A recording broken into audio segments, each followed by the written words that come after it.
Allah selamatkan kamu. Allah selamatkan kamu.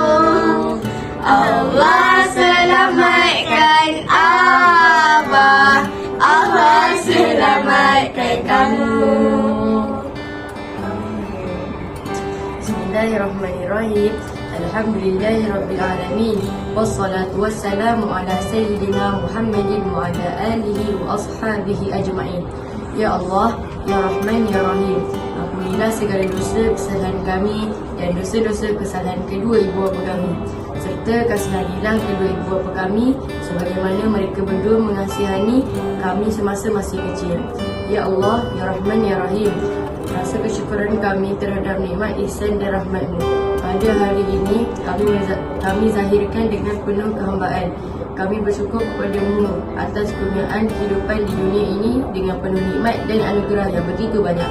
Ya Allah, Ya Rahman, Ya Rahim, bersempena majlis sambutan hari lahir abahku Muhammad Rafiq Elias Rafi'i bin Suwaidi, limpahkan rahmat dan berkat-Mu kepada kedua ibu bapa kami yang telah melahir dan membesarkan kami sehingga menjadikan diri kami di kalangan insan yang berjaya pada hari ini. Allahumma firli wa liwalidayya warhamhuma kama rabbayani shaghira. Ya Allah, ampunilah dosaku dan dosa kedua ibu bapaku dan kasihanilah mereka sebagaimana mereka menjagaku sejak kecil. Ya Allah, panjangkanlah umur abahku, berikanlah dia kesihatan yang baik, tubuh yang kuat dan lindungi dia daripada segala penyakit. Selamat hari lahir Abah. Semoga segala pengorbananmu dibalas dengan kebahagiaan, sentiasa dimurahkan rezeki dan dipermudahkan segala urusan.